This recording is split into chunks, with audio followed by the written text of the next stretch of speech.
Untuk para peserta dimohon untuk mengaktifkan kamera dan mengaktifkan mikrofon yang masih menyala karena acara akan segera dimulai.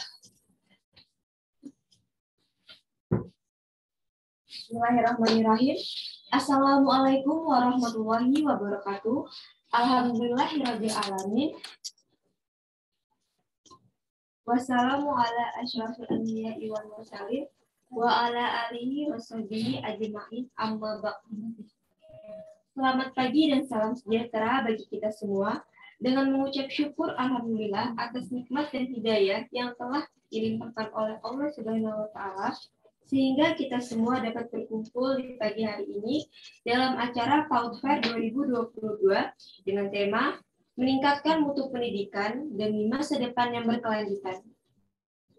Yang terhormat, Koordinator Program Studi Pendidikan Guru Pendidikan Anak Usia Dini Fakultas Keguruan dan Ilmu Pendidikan Universitas Muhammad, Bapak Dr. Haji Budi Rahardi MS, yang kami hormati narasumber kita dari Universitas Riau, Ibu Profesor Dr. Insinyur Neti Herawati MSI, yang kami hormati Bapak dan Ibu dosen program studi Pendidikan Guru Pendidikan Anak Usia Dini Fakultas Keguruan dan Ilmu Pendidikan Universitas Mula Warman dan para alumni pengurus 5PG PAUD FKIP Universitas Mula Warman.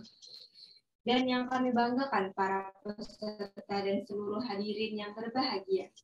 Izinkan saya, Gabriela Elma Vanisha, untuk memandu acara sebagai Master of Ceremony pada hari ini. Sebelum memasuki acara inti, saya akan membacakan susunan acara pada pagi hari ini. Pertama, pembukaan. Kedua, pembacaan doa. Ketiga, menyanyikan lagu Indonesia Raya dan Mars PG PAUD. Keempat, sambutan-sambutan. Kelima, penyampaian dan tanya-jawab materi. Pengembangan holistik integratif untuk penguatan pemulihan pasca pandemi oleh Ibu Profesor Dr. Insinyur Neti Herawati MSI. Dan yang terakhir, yaitu acara ke-6 adalah penutup. Memasuki acara pertama, yaitu pembukaan. Marilah bersama-sama membuka acara dengan mengucap basmalah. Bismillahirrahmanirrahim. Selanjutnya pembacaan doa. Kepada Saudari Haida, dipersilahkan. Bismillahirrahmanirrahim. Assalamualaikum warahmatullahi wabarakatuh. Alhamdulillahirabbil alamin wassalatu wassalamu ala asrofil anbiya'i wal mursalin sayyidina Muhammadin wa ala alihi washabihi ajmain. Rabbi shrah li sadri wa yassir li amri wahlul 'uqdatam min lisani yafqahu qawli. Amma ba'du. Ya Rahman ya Rahim, hanya kepadamu kami menyembah dan hanya kepadamu kami memohon pertolongan. Hari ini kami berkumpul di sini dalam kegiatan webinar untuk berdiskusi, mengurai fikir untuk memberikan sumbangsi terbaik bagi bangsa ini. Karenanya ya Allah, lancarkanlah acara kami, berkahilah, penuhilah pertemuan ini dengan kebaikan dari awal hingga akhir nanti. Bukalah pikiran kami, lenturkanlah lidah kami, dan berikanlah kepada kami ide-ide cemerlang untuk membangun kekuatan ekonomi bangsa ini. Ya Allah yang maha mengetahui yang gaib, bimbinglah kami dengan hidayah-Mu, berkahilah kami selalu dengan takdir-Mu, dan jadikanlah hati kami selalu ridho dengan pemberian-Mu. Rabbi shrah li sadri wa yassir li amri wahlul 'uqdatam min lisani yafqahu qawli. Ya Tuhanku, lapangkanlah dada kami dan lancarkanlah lidah kami serta mudahkanlah urusan kami. Rabbana atina fid dunya hasanah wa fil akhirati hasanah wa qina azabannar. Wa sallallahu ala Muhammadin wa ala alihi washabihi ajmain. Subhana rabbika rabbil izzati amma yasifun wa salamun alal mursalin walhamdulillahi rabbil alamin. Assalamualaikum warahmatullahi wabarakatuh.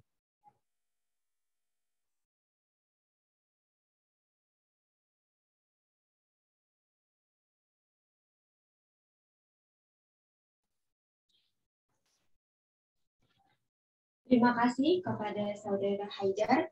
Acara selanjutnya menyanyikan lagu Indonesia Raya dan Mars PG PAUD. Kepada operator dipersilahkan.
Pendidikan anak usia dini, Universitas Mula Warman, bersama wujudkan PAUD Madani untuk Indonesia Jaya, mencetak generasi emas yang hebat, kreatif, mandiri, dan cerdas. Pendidikan anak usia dini, Universitas Mula Warman.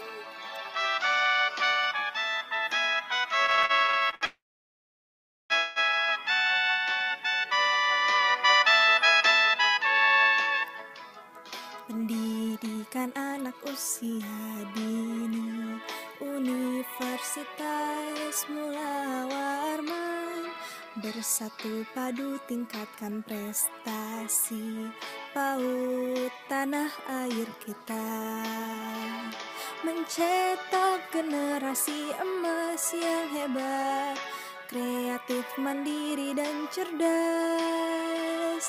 Pendidikan anak usia dini, Universitas Mula Warman. Pendidikan anak usia dini, Universitas Mula Warman.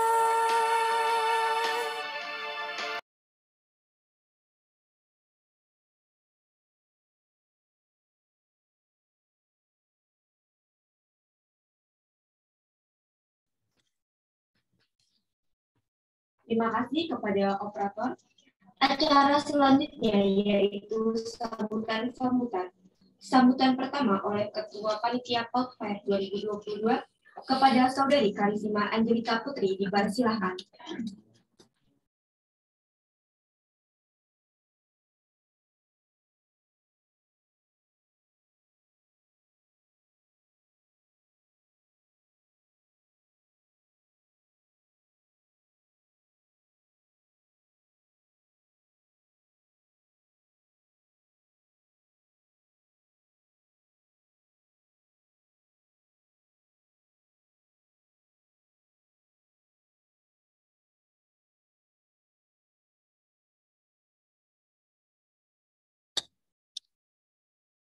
Baik, terima kasih kepada MC yang telah mempersilahkan saya untuk memberikan sambutan. Assalamualaikum warahmatullahi wabarakatuh. Selamat pagi semuanya. Salam sejahtera untuk kita semua. Assalamualaikum warahmatullahi wabarakatuh. Puji syukur atas kehadiran Allah Subhanahu wa Ta'ala yang telah melimpahkan nikmat serta karunia-Nya sehingga kita dapat berkumpul pada hari ini, kita dapat melaksanakan agenda kita pada hari ini dengan lancar. Salawat serta salam tentu tidak lupa kita tetap aturkan kepada junjungan Nabi besar kita, Nabi Muhammad SAW, yang dimana perjuangan beliau lah yang sampai saat ini kita masih bisa melakukan aktivitas sehari-hari. Yang pertama-tama yang saya hormati Ketua Umum Hima PG PAUD Universitas Mula Warman, Bila Oktavianita. Yang kedua, saya hormati Pembina Hima PG PAUD Universitas Mula Warman, Bapak Rozi. Yang saya hormati Koordinator Program Studi Pendidikan Guru Anak Usia Dini, Bapak Budi Raharjo, dan yang saya hormati semua para tamu undangan yang telah menyempatkan hadir pada hari ini. Semoga apa yang telah kita dapatkan pada hari ini dapat menjadikan kita sebagai landasan untuk kedepannya. Di acara PAUD Fair ini, di mana yang kita selenggarakan adalah acara tahunan besar bagi Hima PG PAUD, yang dimana diselenggarakan ini untuk merayakan hari jadi program studi pendidikan guru pendidikan anak usia dini. Di hari ini kita sudah turut menghadirkan Ibu Profesor Dr. Neti, yang dimana beliau adalah pemateri kita pada hari ini yang akan menjabarkan sedikit materi tentang pengembangan holistik integratif untuk penguatan pemulihan pasca pandemi, di mana saya berharap dari penyampaian materi dari beliau bisa kita terapkan atau bisa kita implementasikan ke kehidupan kita sehari-hari. Saya mengucapkan banyak terima kasih kepada seluruh panitia yang sudah membantu melancarkan agenda kita pada hari ini, sehingga pada hari ini saya tidak bisa melancarkan agenda ini jika tidak dibantu oleh rekan-rekan panitia semua. Dan saya juga mengucapkan selamat kepada para pemenang yang sudah berpartisipasi dalam lomba PAUD Fair yang sudah dilaksanakan April kemarin. Semoga yang belum berkesempatan menang tidak berkecil hati dan terus semangat, tetap mengembangkan karya-karya yang sudah dimiliki oleh masing-masing. Mungkin tidak banyak yang dapat saya sampaikan. Saya harapannya agar agenda ini bisa terlaksanakan 2 hari lagi. Dan juga besok adalah hari terakhir untuk agenda pelaksanaan PAUD Fair ini. Saya mengucapkan banyak terima kasih. Saya akhiri. Wassalamualaikum warahmatullahi wabarakatuh. Waktu dan tempat saya persilakan kepada MC.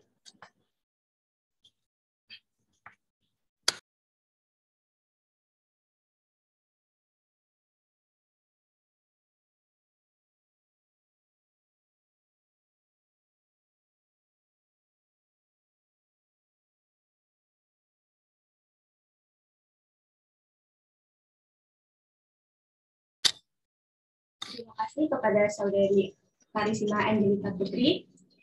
Sambutan kedua oleh Ketua Hima PG PAUD FK Unmul kepada Saudari Dila Oktavianita, dipersilakan.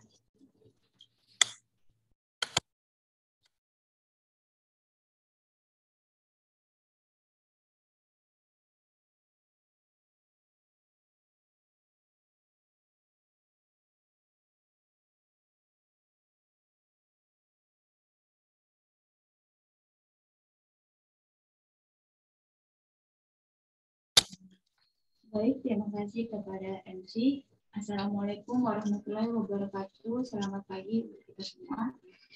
Alhamdulillahirrahmanirrahim. Wabihi nasta'in ala umuriddin sayyidina wa maulana Muhammadin wa ala alihi wa sahbihi ajma'in. Amma ba'du. Yang saya hormati Ketua Program Studi Bapak Budi Raharjo atau yang mewakili Bapak Hasbi. Yang saya hormati Pembina Hima PG PAUD FKIP Universitas Mula Warman, Bapak Fahrul Rozi dan Ibu Ayu Aprilia Pangestu. Yang saya hormati Ketua Panitia Acara PAUD Fair, Karisima Angelita Putri. Yang saya banggakan panitia dan teman-teman semua. Alhamdulillahirrahmanirrahim, segala puji bagi Allah Subhanahu wa Ta'ala yang telah memberikan kita rahmat serta hidayahnya sehingga kita bisa berkumpul dan melaksanakan agenda pada hari ini di ruang Zoom. Salawat serta salam tak lupa kita curahkan kepada junjungan kita Nabi besar Nabi Allah Nabi Muhammad SAW yang telah membawa kita dari zaman jahiliyah menuju zaman yang terang benderang seperti saat ini. Kami dari Hima PG PAUD mengucapkan banyak terima kasih kepada para panitia yang sangat berpartisipasi untuk kelancaran pada acara hari ini. Lalu di hari yang penuh kebahagiaan ini, kami selaku atas nama Hima mengucapkan terima kasih kepada para peserta yang telah turut serta membersamai acara pada hari ini. Ucapan terima kasih juga kami serahkan kepada para dosen atau para guru yang bersedia hadir pada hari ini. Ucapan apresiasi yang sangat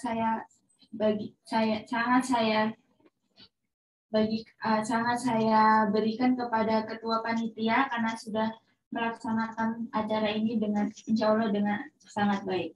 Itu saja sambutan dari saya. Diharapkan para peserta mengikuti acara hingga akhir. Terima kasih. Wassalamualaikum warahmatullahi wabarakatuh.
Baik, terima kasih kepada Saudari Dila Oktavianita. Sambutan selanjutnya oleh Ketua Program Studi Pendidikan Guru Pendidikan Anak Usia Dini atau yang mewakili sekaligus membuka acara PAUD Fair 2022 kepada Bapak Profesor Hasbi Syamsir, dipersilakan. Baik, Assalamualaikum warahmatullahi wabarakatuh. Selamat pagi. Good morning everybody. Semuanya apa kabar? Ya. Alhamdulillah baik Bapak. Baik Bapak. Alhamdulillah baik Pak. Alhamdulillah baik Bapak. Alhamdulillah. Alhamdulillahirrahmanirrahim. Wassalatu wassalamu ala rasulillah wa ala alihi wa sallam. Anak-anakku semua di sini, saya sebenarnya tidak happy ya karena pesertanya tidak banyak, hanya 32. Ya, sayang sekali ya, tapi mudah-mudahan nanti peserta yang lain itu akan menyusul ya, karena materi ini sebenarnya sangat bagus ya. Ya, yang saya hormati sahabatku di sini mungkin sudah ada Profesor Neti. Assalamualaikum Profesor Neti. Mohon maaf Bapak, Ibu Profesor Netinya belum join.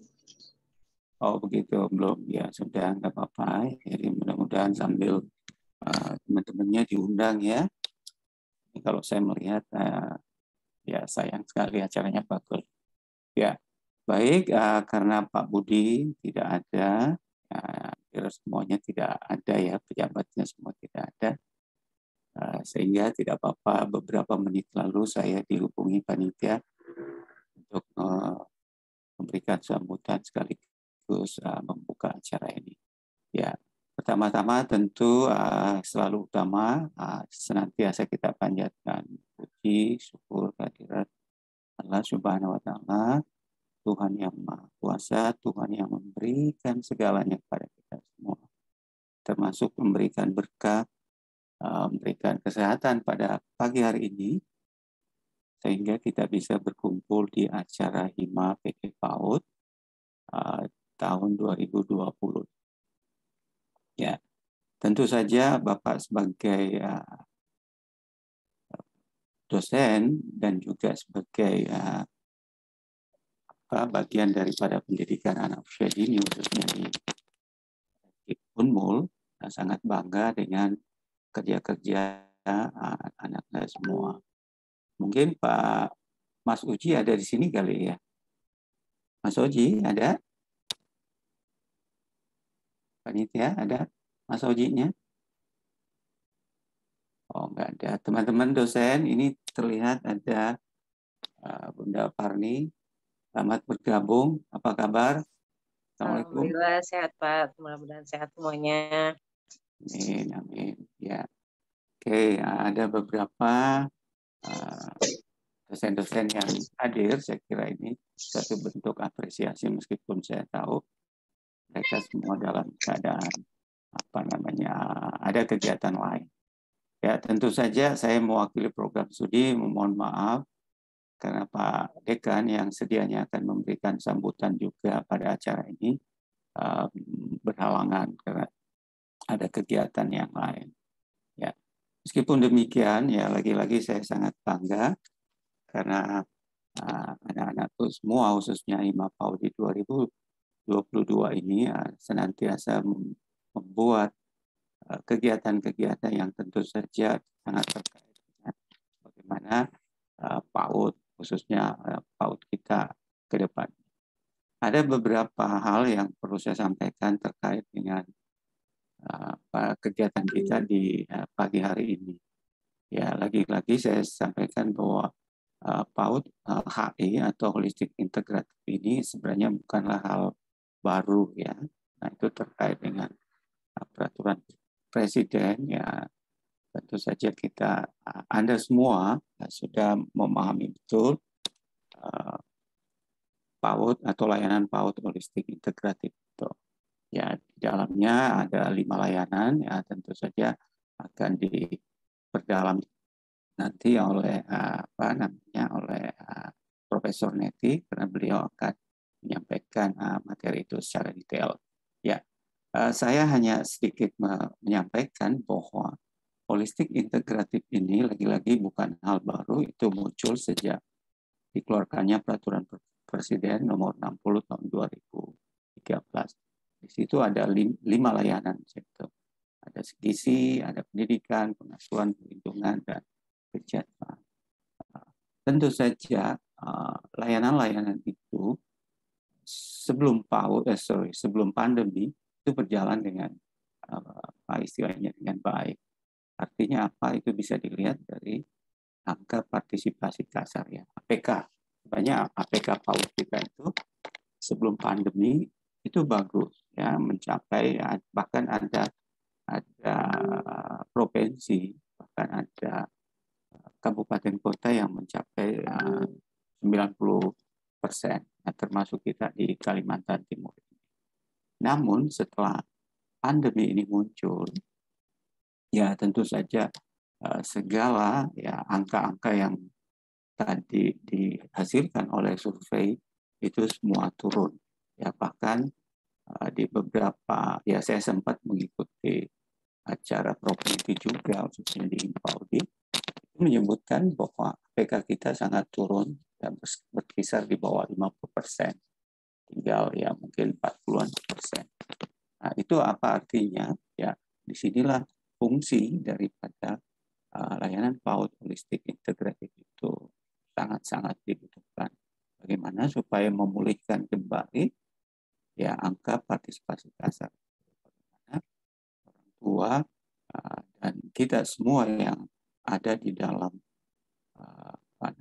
di dalam melayani pendidikan anak usia dini atau lembaga-lembaga PAUD, termasuk Anda semua sebagai calon pendidik guru PAUD, itu senantiasa diharapkan kontribusinya.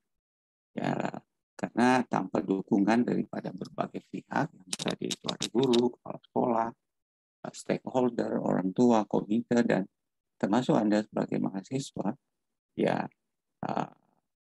capaian atau tujuan yang akan diraih daripada layanan pendidikan berbasis holistik integratif ini itu tidak akan dicapai secara optimal.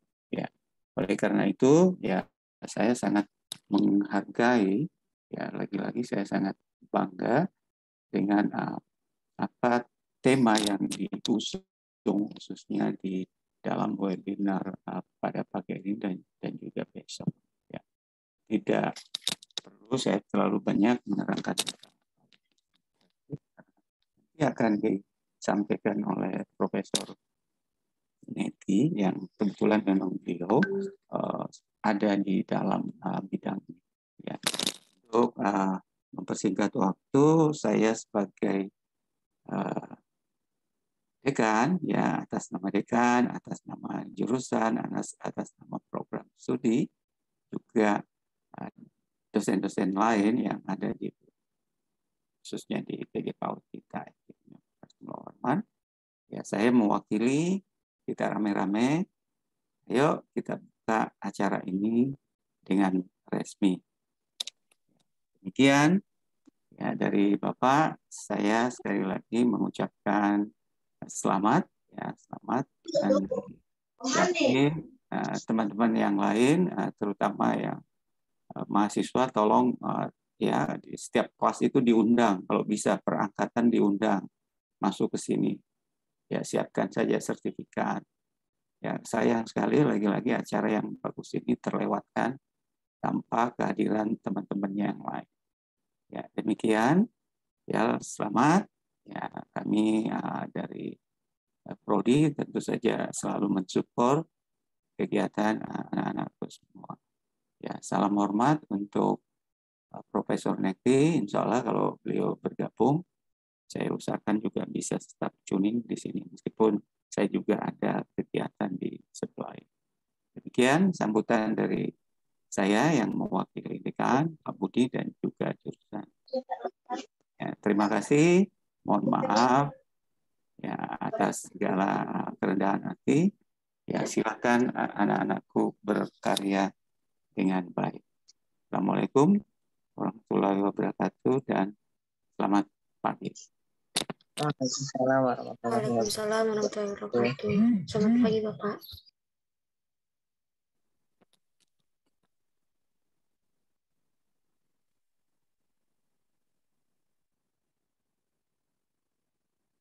Iya. Mohon maaf Bapak, saya izin konfirmasi. Tadi kami sudah mengundang setiap kelas untuk mengikuti webinar hari ini. Oke, Saya ucapkan mudah-mudahan ya mereka pada muncul. 2 kelas saja itu sudah 60-an itu ya. Tambah sekarang ya bisa jadi ya, 100. Ya, silakan Nak. terima kasih kepada Bapak Profesor. Maaf ya, Bapak belum profesor ya, doanya itu ya. Amin. Silakan dilanjut. Selanjutnya kita memasuki acara inti, yaitu penyampaian materi pengembangan integratif untuk penguatan pemulihan pasca pandemi yang akan dipandu oleh Saudari Nurjayanti Syam selaku moderator pada hari ini. Kepada Saudari Nurjayanti Syam untuk memandu acara inti dipersilakan.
Ya, terima kasih kepada Master of Ceremony. Sebelumnya saya mohon maaf, izin menginformasikan bahwa kita akan menunggu pemateri yang akan datang pada hari ini. Jadi untuk teman-teman dan para dosen diharapkan menunggu pematerinya.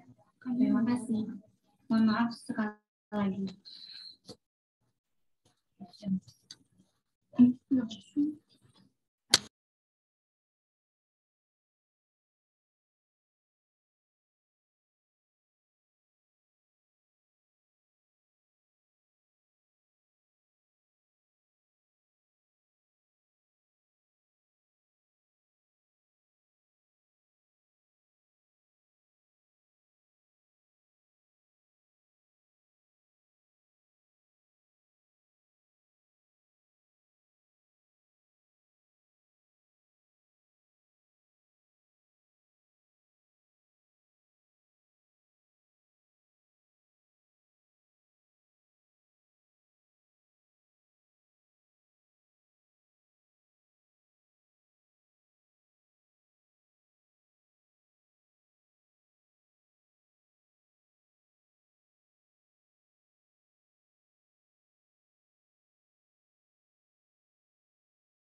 Udah live YouTube kan?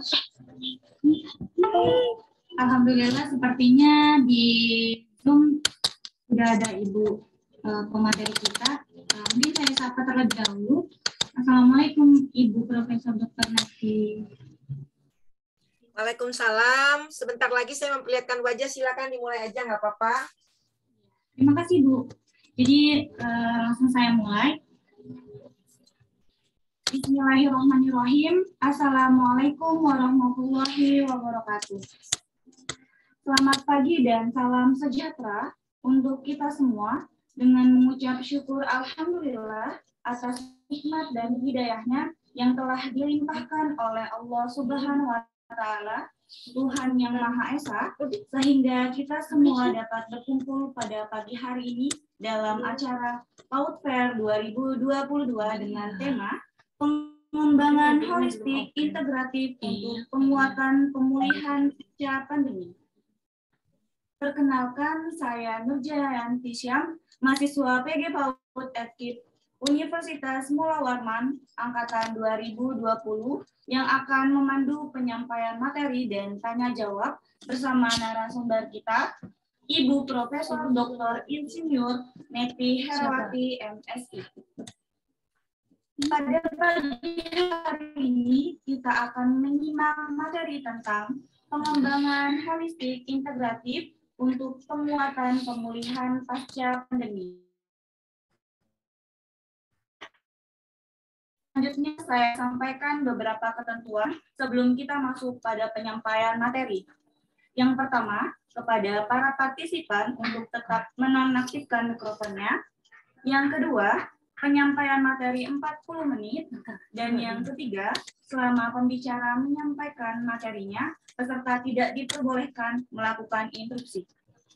Dan untuk peserta yang telah bergabung, apabila memiliki pertanyaan kepada narasumber, bisa langsung menanyakannya pada narasumber dengan cara mengaktifkan mikrofon dan menyebutkan nama terlebih dahulu atau mengirimkannya di kolom pesan pada sesi tanya jawab setelah penyampaian materi.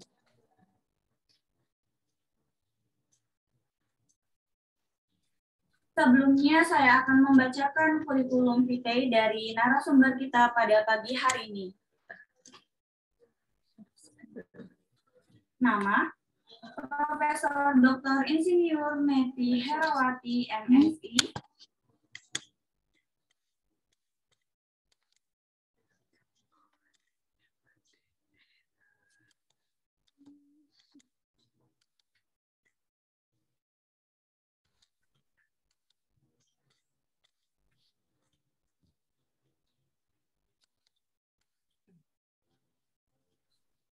Lahir pada Juni 1965, Pekanbaru, Riau, Indonesia. Pendidikan S1, S2, S3, Doktoral in Community Nutrition IPB, penelitian doktoral, pengaruh suplementasi, penyuluhan dan stimulasi terhadap pertumbuhan dan perkembangan bayi 6-12 bulan. Jabatan BAN PAUD dan PNF Universitas Riau, Ketua Umum PP Himpaudi. Jabatan sebelumnya, Ketua Himpaudi Riau, Sekretaris KPAID Riau. Owner ICI, Kuantum KID, alamat Jalan Radio Dalam, Jalan Wijaya 4, Gang 2/2, Gandaria Utara, Jakarta Selatan. Email, netiherawati.paud@gmail.com atau bisa juga bundoneti@gmail.com. Nomor HP 0811999913. Penghargaan yang pertama, Siswa Teladan atau Dinas Pendidikan Riau 1996. 2. Dosen berprestasi UNRI ke-1, UNRI 2006. Ketiga, dosen berprestasi nasional 10 besar, Diknas 2006. Yang keempat, tokoh PAUD Riau, Dinas Pendidikan Provinsi Riau 2008. Yang kelima, penerima PAUD unggulan Provinsi Riau atau Disdik Provinsi Riau 2008. Yang keenam, Muri Rekor Dunia Gemar Ikan Nasional Dunia 2015. Yang ketujuh, Penggiat Pendidikan Keluarga 2016. Yang kedelapan, Original Record Indonesia Award. Yang kesembilan, PRBF Anugerah Baiduri di bidang pendidikan Riau. Dan yang ke-10, Best Presenter International Conference Early Childhood Parenting 2019.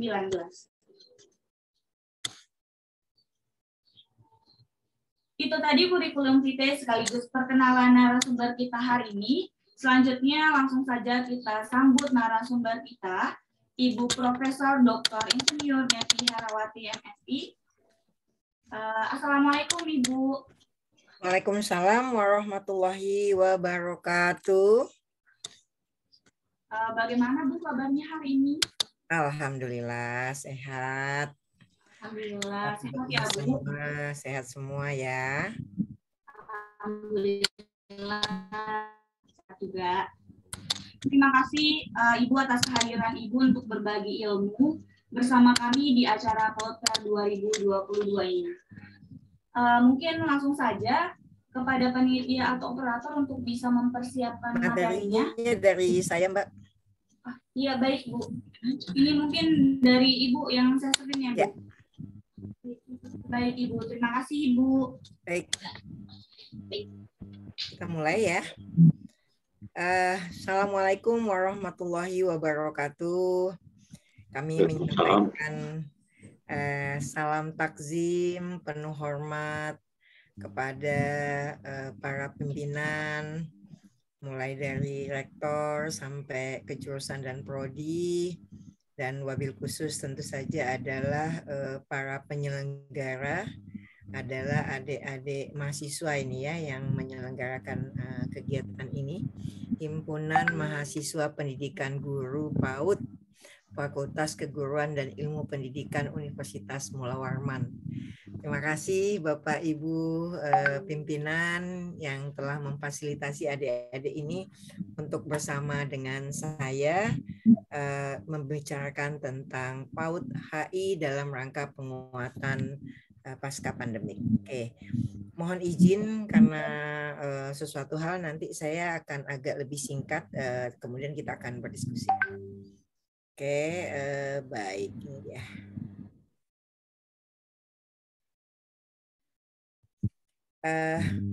Ada di mahasiswa saya nggak akan memberikan paparan. Kalau untuk mahasiswa hal itu selalu saya lakukan seperti itu. Jadi jika membutuhkan bahan paparan ini silahkan di screenshot, diambil, dicatat. Kenapa?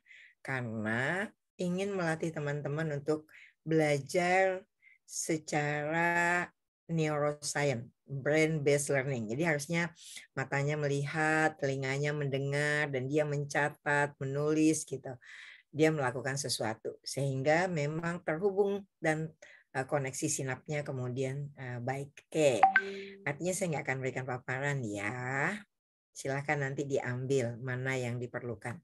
Oke, baik. PAUD HI untuk penguatan pasca pandemik.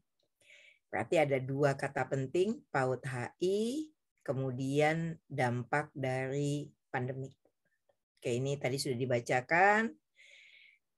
Pada tanggal 31 Maret 2020 itu Presiden Indonesia Jokowi kemudian menandatangani peraturan pemerintah, mungkin teman-teman masih ingat, yang mengatur pembatasan sosial berskala besar sebagai respon terhadap COVID-19.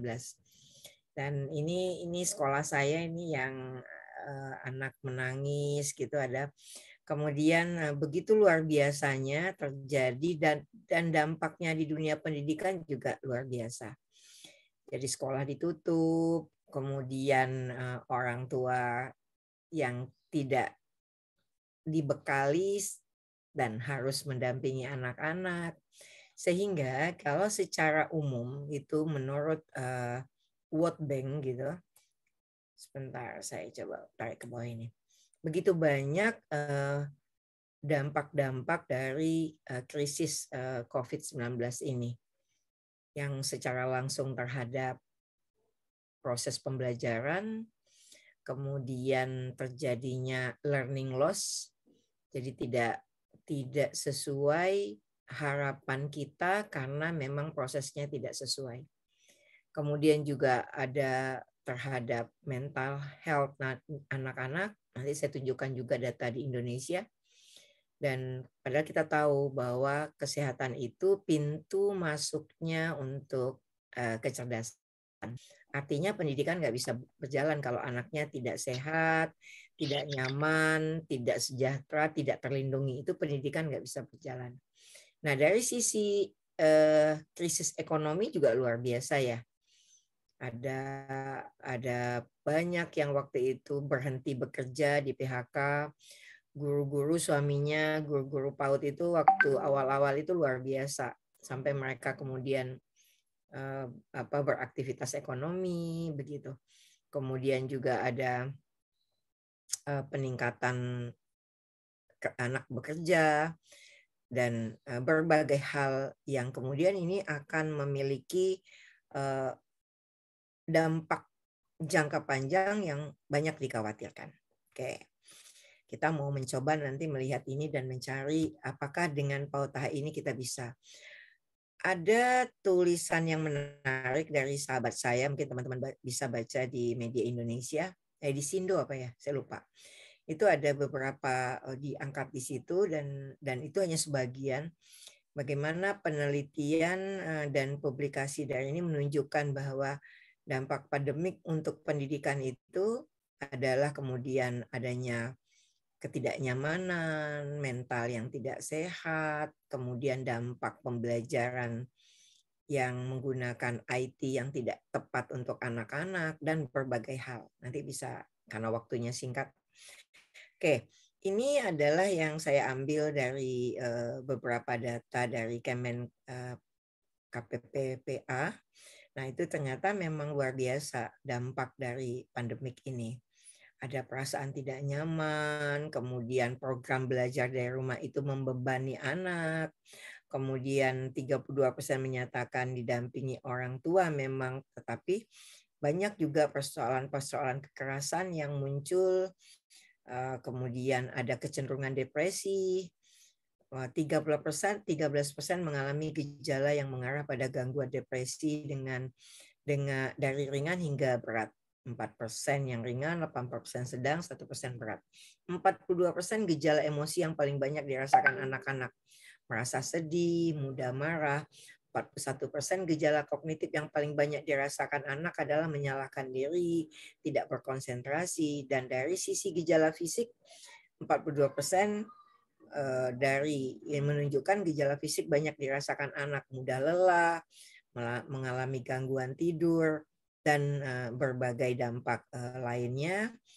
Kemudian kita lihat juga di sini ada kesulitan memahami pembelajaran, kemudian ada banyak persoalan-persoalan, dan dari Komisi Perlindungan Anak Indonesia Daerah juga mengangkat bahwa terjadinya kekerasan anak pada masa pandemik ini. Nah, terkait dengan pendidikan anak usia dini, termasuk hal-hal tadi terjadi, ada yang kemudian saya kira memang tidak langsung menyebutkan ini adalah dampak pandemik gitu.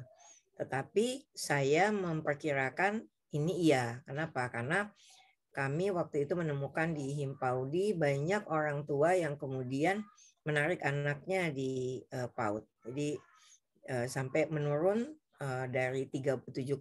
Jadi gini, kita itu udah sedikit sebenarnya yang masuk PAUD gitu ya. Jadi hanya 49,65% pada tahun 2019 untuk usia ini, yang ini ya, 35 tahun. Kemudian di usia 36 tahunnya yang merah ini, itu sebenarnya masih sedikit. Ini data BPS. Agak berbeda dengan data Dapodik. Karena data BPS ini kan, kalau Dapodik kan hanya yang memiliki izin operasional yang kemudian didata, jadi yang masuk di Dapodik gitu.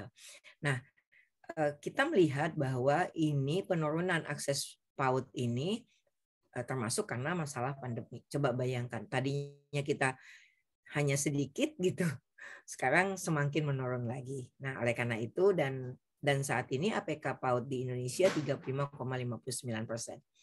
Jadi artinya apa?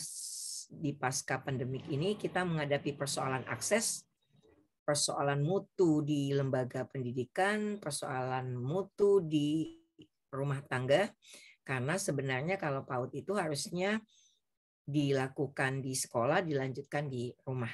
Jadi itu tantangan yang paling berat, ditambah dengan tantangan ekonomi yang mempengaruhi terhadap kualitas pembelajaran. Nah, padahal gitu, PAUD itu mungkin adik-adik semua sudah tahu, pembuktian empiriknya sudah sangat jelas bahwa kalau kita memberikan perhatian investasi ke program PAUD itu akan memiliki rate of return of human capital investment yang lebih tinggi dibanding kalau kita baru memikirkan pendidikan itu di usia SD, SMP, dan SMA. Dan yang menarik, PAUD itu dampaknya bukan hanya kepada kesiapan anak masuk SD, gitu, tetapi terhadap kesehatan, terhadap kesiapan keluarga, kemudian bagaimana kemudian pengasuhan dan lain sebagainya. Jadi ini luar biasa. Nah, kalau kita lihat betapa pentingnya PAUD, jadi usia dini itu penting dan genting, saya mengatakan itu. Jadi seperti yang teman-teman mungkin juga udah banyak tahu, bahwa sampai usia 4 tahun itu adalah pengembangannya itu sampai 50%, 0,8 tahun 80%. Dan setelah itu barulah 20% setelah itu. Dan kalau kita lihat di usia ini mungkin teman-teman sering melihat, tapi saya tetap sampaikan. Kita bisa lihat di sini bahwa kalau anak usia SD, nah ini sampai saya tarik ke atas ini, atau 7 tahun, kita bisa lihat di sini, puncak-puncak perkembangan ini sudah selesai.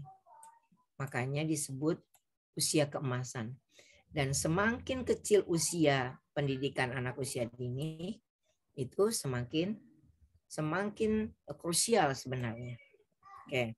Nah, yang kita khawatirkan itu sebenarnya the lost generation akibat dari pandemik ini. Oleh karena itu, bahwa tema yang adik-adik angkat ini luar biasa, bahwa sebenarnya PAUD AI akan bisa menjadi penguatan terhadap pasca pandemik di negara kita, khususnya untuk penyiapan SDM di masa depan, kemudian untuk menyiapkan anak di dalam pendidikan lebih lanjut. Nah, sekarang apa sih PAUD HI? Tadi kelihatannya masih ngomongnya pengembangan holistik integratif ya. Kalau PAUD HI itu pengembangan anak usia dini holistik integratif. Agak beda ya dengan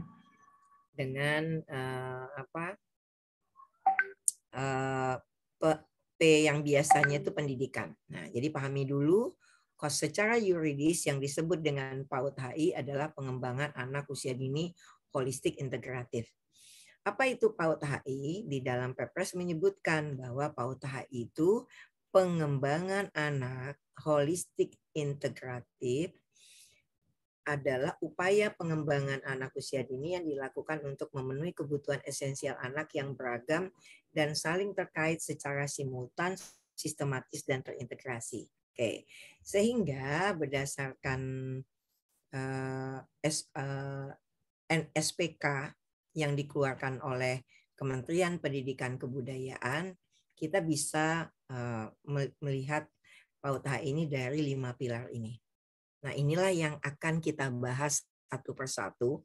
Mengapa nanti kita bisa melihat bahwa kalau kita memberikan PAUD HI akan bisa menguatkan terhadap dampak pasca pandemik yang tadi kita lihat luar biasa tadi.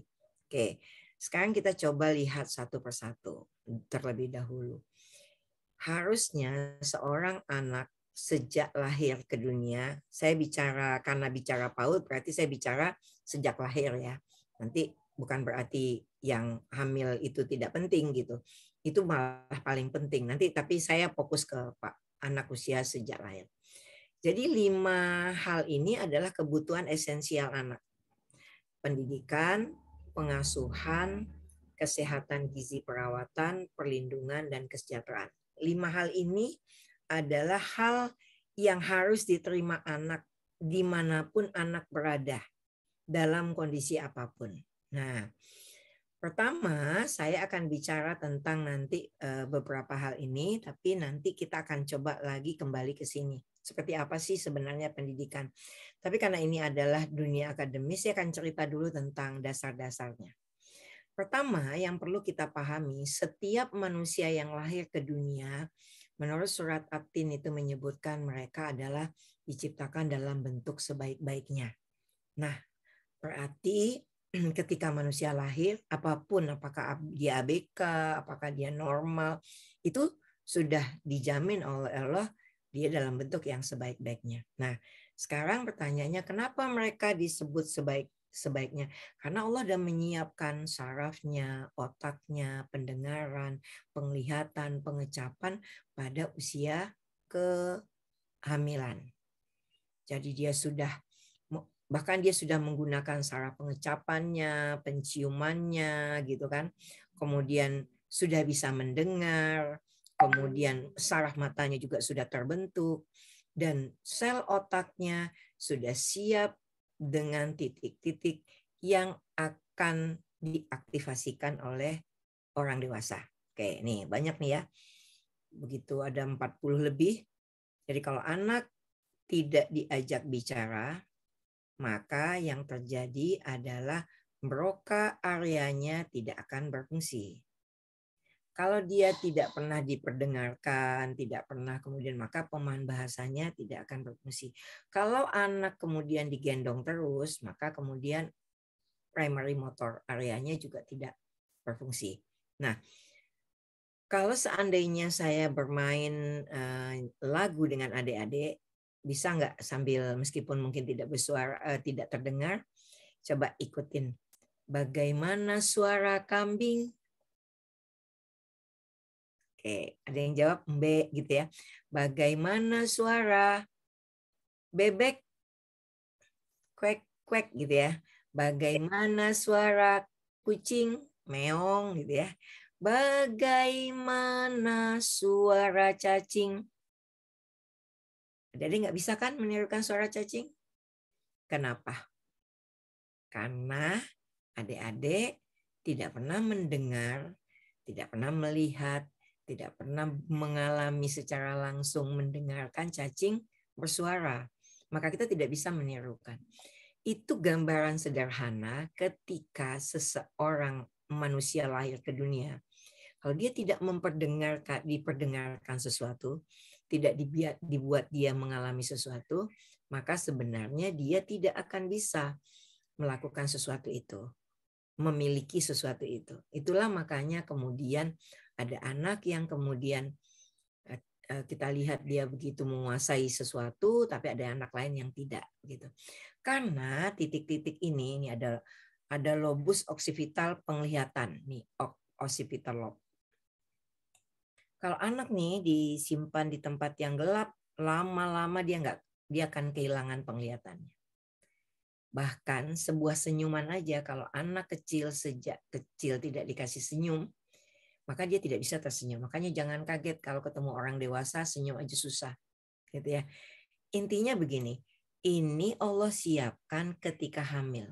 Jadi jumlah sel otak itu semuanya di dalam kehamilan. Tetapi diminta kepada kita orang dewasa, khususnya orang tua dan guru, untuk mengaktifasikan ini. Makanya kemudian kita ajak dia melihat, kita kemudian kembangkan saraf-saraf pengecapannya, sentuhannya, itu semuanya.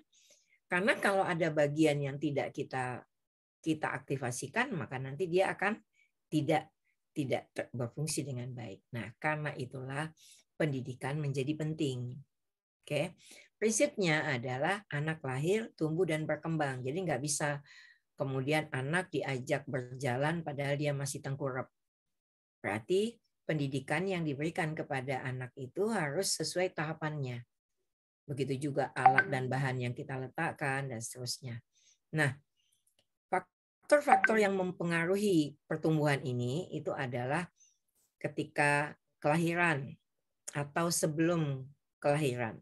Ya, ada kesehatan ibu, kehamilannya, proses kelahiran, sesar atau normal, itu mempengaruhi anak-anak kita. Kemudian kondisi keluarga, budaya, parentingnya, komunitas yang dia, semuanya itu mempengaruhi terhadap kognitif anak. Jadi tidak bisa hanya pendidikan itu diselenggarakan oleh lembaga pendidikan saja tanpa didukung oleh orang tua. Nah, nih masa kehamilan, sejak saat kehamilan sudah disiapkan sel otak oleh Allah, tetapi tetap perlu ada stimulasi pendidikan untuk mengaktifkan pathway-nya. Kalau tidak aktif, nggak bisa. Oke, nah sekarang terkait dengan tadi COVID-19 datang, kemudian proses pembelajaran, kemudian belum sesuai mutunya, berarti apa yang kita lakukan? Kita harus menguatkan prinsip-prinsip PAUD ini dijalankan. Jadi supaya bisa mengejar ketertinggalan kita, karena pada masa pandemi kemarin luar biasa itu ketinggalannya. Jadi jangan sampai mengejar ketertinggalan ini dengan cara yang salah. Contoh, masa pandemi kemarin banyak guru-guru menggunakan teknologi informasi. Padahal penelitiannya itu nggak bisa teknologi informasi itu pada anak-anak. Anak usia, ada risetnya. Anak usia 0-2 tahun nggak boleh pakai teknologi informasi media. 3-6 itu hanya boleh maksimal 45 menit sampai 1 jam. Kenapa? Karena untuk mengaktifasikan ini belajar melalui bermain. Berarti PAUD HI ini harus menguatkan kepada kita semua bahwa pasca pandemi kemarin ini bukan kemudian membuat pendidikan anak usia dini itu melalui IT, enggak. IT itu mendukung pembelajaran. Pembelajarannya tetap melalui aktivitas, melalui bermain. Nggak bisa enggak gitu loh. Jadi jangan sampai pasca pandemik ini kemudian kita jadi salah jalan. Jadi anak-anak malah, jadi selagi kita hanya menggunakan teknologi untuk mendukung anak belajar melalui bermain. Contoh, kita ingin menjelaskan kepada anak-anak tentang pabrik pembuatan mobil. Oke, maka kita menggunakan video. Video itu gunanya untuk apa? Menginspirasi anak-anak, bukan untuk membuat anak-anak kemudian bermainnya dengan video, dengan IT, enggak. Menginspirasi anak-anak sehingga nanti ada anak yang bikin pabrik mobil, ada anak yang bikin mobil, karena beda anak beda idenya, makanya ada kemerdekaan belajar. Pendidikannya berpusat pada anak supaya kecerdasannya, kreativitasnya terasah. Jadi jangan sampai kemudian disamakan, dan kalau pembelajaran IT kan kecenderungannya disamakan. Nah, artinya di masa pandemik ini kalau kita ingin menguatkan adalah mengembalikan kepada para guru-guru bahwa ini bukan IT. Belajarnya anak itu yang melalui aktivitas secara langsung, bermain, kemudian merdeka belajar. Nah, lingkungannya kondusif seperti itu. Nah, oke, itu dari sisi pendidikan. Nanti bisa dibahas kalau nanti ada pertanyaan. Sekarang persoalannya, pendidikan itu tidak bisa terjadi dengan baik kalau seandainya kebutuhan anak belum terpenuhi. Nih, ini teori Maslow yang kemudian dulu Amerika sempat melupakan ini. Jadi pengen cepat-cepat mencapai kognitif. Kan kalau orang tua pengennya kan gitu. Pengen anak mencapai kognitif. Padahal kalau anak itu dia kebutuhan gizinya belum terpenuhi, maka dia tidak bisa akan mencapai kognitif. Gizi, minum yang cukup, tidur yang cukup. Nah, dah. Kemudian yang berikutnya rasa aman pada anak. Saya nanti jelaskan mengapa rasa aman ini begitu penting. Kalau dia tidak aman, dia nggak bisa. Nanti saya jelaskan setelah ini. Oke, karena kalau dia merasa tidak aman, dia tidak bisa memproses pembelajaran. Dan dia harus dicintai. Makanya kemarin, masa pandemi kemarin kan persoalannya adalah banyak kekerasan karena orang tua depresi, ketakutan dengan COVID gitu kan. Itu membuat kita semua kemudian banyak yang melakukan kekerasan, baik itu psikis, jadi psikis itu kejiwaan anak-anak, mentalnya menjadi, atau psikis atau fisik gitu kan. Nah, kalau 3 ini terpenuhi baru dia kemudian akan naik ke esteem, ke kognitif, ke estetik. Nah, karena itulah tadi pilar yang kedua itu adalah terkait dengan kesehatan. Kenapa pendidikan yang saya angkat dulu ya? Karena kita bicara tentang, karena kita di dunia pendidikan. Tapi gizi dan kesehatan dan perawatan ini adalah pintu masuk untuk pendidikan berhasil.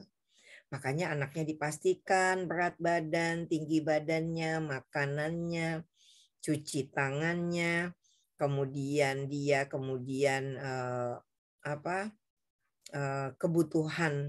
kebutuhan minumnya yang cukup, semuanya harus diberikan karena itu akan terkait dengan pendidikan. Nah, saya akan sampaikan di sini. Nih, ini teman-teman pelan-pelan ya lihatnya. Ini kalau orang belajar, nih misalnya belajar nih, matanya melihat, oke, telinganya mendengar, oke, dia mencium. Jadi kalau pada anak usia dini semuanya digunakan. Makanya kalau kita mengajarkan membaca kepada anak-anak tentang apel, apelnya diperlihatkan ke anak, diciumkan ke anak, dirasakan, dipegang apelnya, baru ditulis kata apel gitu kan. Apel. Jadi menggunakan ini semua. Nah, persoalannya nih teman-teman, ini kan nih di otaknya. Ini nggak akan mengalir ke sini kalau zat gizinya tidak ada. Yang membawanya tuh nggak ada. Neurotransmitternya tuh nggak ada. Jadi gizi diperlukan supaya berlangsungnya pendidikan. Kalau seandainya gizinya tidak ada, neurotransmitternya nggak ada. Meskipun adik-adik memberikan pendidikannya dengan high-tech gitu ya, dengan sebagus-bagusnya nggak bisa. Kenapa? Karena anaknya tidak punya yang akan membawakan. Pintunya nggak terbuka gitu kan. Makanya kemudian gizi harus kita berikan. Dan itu harus cukup. Nanti kalau ada yang menanyakan akan saya jawab. Nah, sekarang yang berikutnya adalah dia harus sehat. Nah, persoalannya nih selama pandemik ini, anak-anak kita itu kan berdampingan dengan COVID. Nah, jangan dikira COVID itu udah hilang di dunia. Siapa yang bisa memastikan hilang di dunia? Oleh karena itu, sebenarnya kita ingin menyiapkan anak-anak untuk bisa tetap hidup di tengah dunia yang kita tidak ketahui. COVID-nya, berbagai bakteri dan virus yang lain. Nah, karena itulah kita kemudian menguatkan sistem imun anak-anak kita.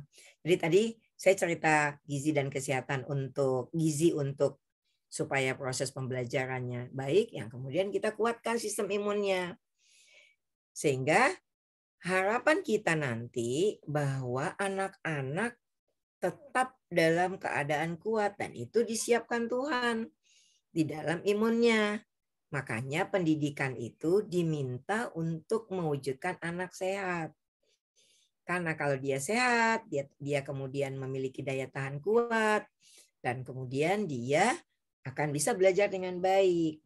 Nah, berarti kalau kita ingin menguatkan pasca pandemik, kita jadikanlah keluarganya sehat, PAUD-nya sekolah sehat, lingkungannya sehat, gurunya juga sehat. Sehingga anak itu nanti menjadi sehat dan dia bisa mengikuti proses pembelajaran dengan baik. Tuhan tuh ciptakan di sistem imun tubuh kita tuh luar biasa. Luar biasa. Jadi kita itu nggak akan terkena COVID langsung. Itu bentengnya banyak. Barriernya tuh banyak. Mulai kita ada kulit, ditahan dulu, masuk nanti keluar terus. Nah, itu baru bisa terjaga dengan baik kalau pola makannya baik, anaknya bahagia.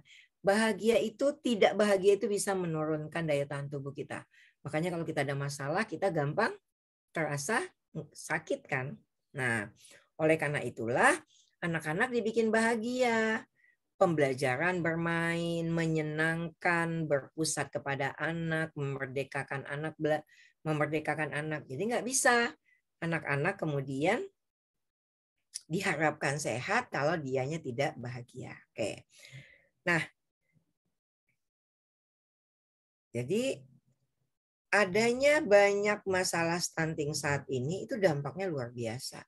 Bisa gagal tumbuh, gagal kembang, bahkan bisa menjadikan gagal metabolisme. Di masa usia dewasanya nanti, berbagai penyakit-penyakit degeneratif dia lebih mudah.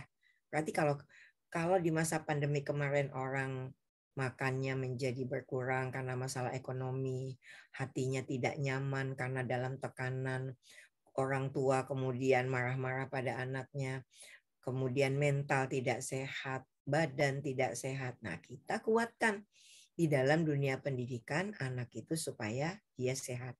Karena itulah di dalam fungsi pendidikan disebutkan bahwa memang bahwa tujuan dari pendidikan itu adalah anak sehat, seperti yang saya jelaskan tadi. Jadi mulai makanannya dikawal, dari bayi dia mendapatkan air susu ibu, makanannya juga punya tahapan-tahapan, dan tahapan-tahapan ini berhubungan dengan perkembangannya. Jadi anak yang makannya kemudian cair gitu, padahal harusnya sudah diberi makanan keras. Makanan keras itu seperti makanan dewasa, makanan keluarga pada usia 1 tahun. Nah, itu akan mempengaruhi keterlambatan yang lain. Jadi, dampak makanan ini akan berdampak terhadap perkembangan kecerdasan. Oke. Kalau kemudian dia masih bayi, kita dorong. Jadi kalau yang punya PAUD, ibu didorong untuk memberikan ASI. Makanya kita menyiapkan ruangan menyusui buat ibu yang anaknya masuk di PAUD, supaya jangan sampai kemudian kehilangan zat gizi penting ini, karena ini juga ada imunitasnya, ada daya tahan tubuhnya di sini dengan diberikan ASI itu. Kalau daya tahan tubuhnya baik, maka kemudian nanti dia akan kuat dalam berdampingan, dia akan berdampingan dengan COVID, dan dia juga kuat dengan pembelajaran. Nah, air susu ibu ini juga berdampak terhadap kalau kita kasih susu sapi semakin berisiko terhadap penyakit ginjal. Kenapa? Karena pada usia sebelum 2 tahun ginjal anak belum sempurna. Artinya pendidikan harus menguatkan gizi dan kesehatan anak kepada anak itu secara langsung dan kepada orang tuanya sesuai dengan tahapan usianya. Nih nanti bisa dilihat ya. Atau karena ini nggak saya kasih materinya, bisa dilihat di sini perbedaan susu sapi dengan susu manusia. Makanya memang anak manusia itu ya minumnya susu manusia atau air susu ibu. Coba susu sapi nggak ada faktor kekebalan tubuh. Dia kemudian berbeda. Kalsiumnya aja susu sapi 4 kali lipat. Makanya kalau susu sapi dikasih kepada manusia, itu menyebabkan pencernaannya menjadi tidak baik. Nah, ini juga sesuai nih. Kenapa kalau harus diberikan susu manusia? Karena memang nanti dia tidak bisa memproses karbohidrat, karena dia belum ada amilase dan seterusnya. Intinya, maksud saya, ayo berikan gizi sesuai dengan tahapan usianya. Jadi tadi ada usia di sini nggak ada. Begitu dia udah setahun, harusnya dia sudah menggunakan makanan keluarga. Dan kita di pendidikan anak usia dini mengajak orang tua untuk melanjutkan memberikan makan, mendidik anak-anak memilih makanan, dan juga memberikan hak susu kepada anak yang bayi yang usia 2 tahun ke bawah di kita. Supaya anaknya nanti daya tahan tubuhnya kuat, dia cerdas, dia kemudian siap kehidupan dalam COVID. Nah, sekarang tadi saya sudah mulai dengan mengatakan bahwa Allah itu menciptakan manusia sebaik-baiknya karena Allah itu sudah siapkan waktu kehamilan. Nah, indera manusia inilah yang akan dipakai oleh kita untuk pendidikan. Berarti untuk mengejar keterlambatan lost learning, kita harus melakukan sebuah pendidikan, pertama happy learning, kemudian semua inderanya harus diaktifkan. Makanya nggak bisa pakai LKS, nggak bisa pakai kegiatan yang tadi yang saya bilang teknologi informasi. Dia harus telinga, lidah, hidung, mata, kulit, keseimbangannya semua harus diaktifasikan dan dalam kondisi yang berbahagia. Nah, ini yang saya katakan tadi. Kalau anak bahagia, maka keluar dopaminnya. Maka nanti dia akan oleh tubuh, begitu anak menyenangkan itu dianggap reward oleh otak, maka dia akan melakukan lagi. Jadi kalau sudah terjadi loss learning di masa pandemi kemarin, maka kita upayakan pendidikan itu benar-benar menyenangkan supaya banjir dopamin. Kalau banjir dopamin nanti anaknya akan lebih fokus, atensi, lebih termotivasi, dan anak senang pandai belajar. Dan tahukah teman-teman, untuk mengeluarkan dopamin ini bukan sekedar aktivitasnya yang menyenangkan. Makanya kemudian Pak Nadiem menggunakan Merdeka Belajar. Karena nggak ada anak yang mau dipaksa. Nah, tapi kalau zat gizinya nggak ada gitu ya, nih tirosin. Jadi dopamin itu dibuat dari tirosin. Tirosin itu dari pisang, keju, ayam, brokoli, kacang-kacangan, dan makanan lain. Jadi meskipun aktivitasnya menyenangkan, perlu, tapi tetap perlu juga makanannya cukup, minumnya cukup, tidurnya juga cukup. Nah, kalau kemudian kemarin sudah pandemik, sekarang masuk sekolah, gurunya masih pakai LKS, marah-marah, anak melakukan yang sama, di-drilling, didikte gitu kan. Kemudian marah-marah gurunya. Nah, ini semuanya akan menjadikan keluarnya norepinefrin, noradrenalin, atau akibatnya apa? Detak jantung anak meningkat, nafasnya cepat, dia berkeringat, sebentar pengen ke kamar mandi. Maka otaknya memerintahkan, udah hindari stimulus ini. Maka pendidikan tidak berhasil. Dia seolah-olah menerima materi, selesai deh. Selesai. Enggak, maksudnya materi yang kita berikan kepada anak selesai, tapi tidak diterima anak dengan baik. Kenapa? Karena keluarnya norepinefrin. Karena itulah kita memberikan pendidikan menyenangkan, tidak boleh ada kekerasan. Oke.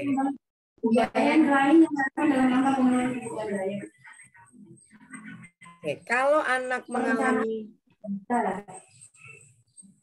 kegiatan perumusan fisik, perencanaan pelaksanaan evaluasi program sekolah penggerak bisa dilakukan. Sekarang kemarin di pandemik anak-anak udah mendapatkan kekerasan tingkat ya, fisik, psikis, penelantaran, pengabaian, perundungan, itu semua kekerasan. Kalau sudah terjadi kekerasan, ini sebenarnya akan berbekal tetap tersimpan di si anak nih. Ini sebabnya kenapa saya katakan di sini.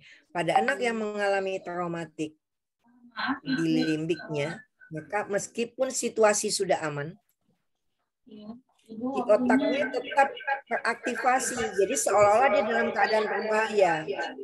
Jadi di masa pandemi kemarin, anak-anak yang mengalami kekerasan, ketakutan, traumatis, itu akan berdampak. Dia masih ada di kepala anak itu.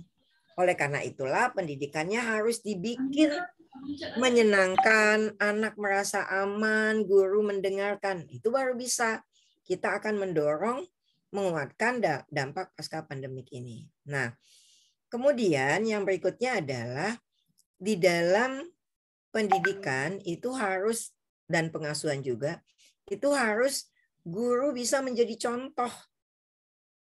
Kenapa? Karena di dalam otak kita ada yang dinamakan mirror neuron.